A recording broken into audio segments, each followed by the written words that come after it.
श्री ब्रह्मचैतन्य गोंदवलेकर महाराज यांचे प्रवचन 13 जानेवारी। नाम आणि सत्कर्म। नाम हा सत्कर्माचा पाया आहे, तसाच कळसही आहे। भगवंताच्या स्मरणात केलेले कर्मच सत्कर्म या सदरात पडू शकते। भगवंताच्या विस्मरणात केलेले कर्म सत्कर्म ठरू शकत नाही। समजा एखादा मनुष्य नुसते तोंडाने राम राम म्हणतो आहे, परंतु भगवंताच्या स्मरणात नाही, तर मग राम राम म्हणण्याची त्याची क्रिया सत्कर्म म्हणता येईल का? वास्तविक नाम हे स्वतः सिद्ध असल्याने ते जाणता व अजाणता म्हटले तरी ते सत्कर्म याच सदरात पडते। कारण जेथे माझे नाम तेथे मी पुरुषोत्तम असे भगवंताचेच वचन आहे।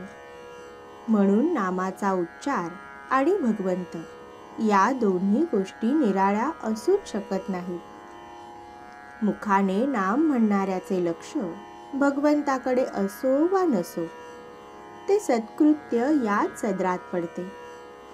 इतर कर्मे आणि नाम घेण्याचे कर्म यात जो मोठा फरक आहे तो हाच की इतर कर्मांना पूर्णत्व किंवा सत्यत्व नामाने येते, तर उलट पक्षी नाम आणि अपूर्णत्व या गोष्टी एकत्र संभवतच नाहीत।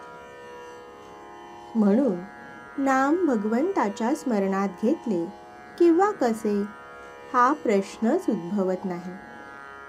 किंबहुना नाम मुखी आले की सत्कर्म होऊच लागतात। मूल झाले की मुलाच्या आईला पान्हा फुटणे, मुलाचे लाड करणे, त्याच्यावर सर्वतोपरी प्रेम करणे या गोष्टी जशा न शिकवता सहजच होतात, तशीच स्थिती नाम घेणाऱ्याची सत्कर्माच्या बाबतीत होते। इतकेच नव्हे तर त्या आईला जर म्हटले की तू मुलाला जवळ ठेव, पण त्याच्यावर प्रेम वगैरे काही करू नकोस, तर तेच असे तिला शक्य नाही।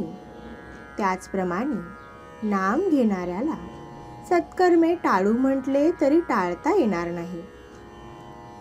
सत्कर्मे फळाला आली असे केव्हा म्हणता येईल, तर भगवंताचे नाम मुखी येईल तेव्हाच। परमात्म्याने आपल्याला सांगून ठेवले आहे की तू माझा व्हावास असे तुला वाटते आहे ना, मग तू प्रपंच अति दक्षतेने कर, प्रयत्नांना कधी मागे पाहू नकोस, पण फळ देणारा मी आहे ही भावना ठेवून तू वाग। जी परिस्थिती येईल त्यात समाधान बिघडू देऊ नकोस, आणि मी जे सांगतो ते औषध घे, ते तुला सर्व रोगातून मुक्त करील, आणि ते औषध जर कोणते असेल तर ते माझे नाम हे होय। त्या नामाचा खरोखर तुम्ही अभ्यास करा। तुम्ही सर्वांनी असा निश्चय करा की नामाशिवाय जगणे हे खरे नाही। नामाशिवाय जगू नये असे मला खरोखर मनापासून वाटते। नामावरची निष्ठा कसे काम करते हे निष्ठेने नाम घेणाऱ्यालाच कळेल।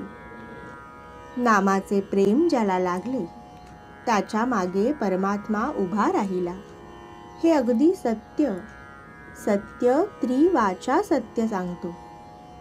म्हणून आवडीने आणि प्रेमाने भगवंताचे नाम घ्या। एकदा तरी त्याला कळकळीने रामा अशी हाक मारा की भगवंताला तुम्हाला येऊन भेटावेसे वाटले पाहिजे। आजचे बोधवचन। सत्कर्माचा शेवट भगवंताच्या नामाचे प्रेम उत्पन्न होण्यातच होणे जरूर आहे। जानकी जीवन स्मरण जय जय राम।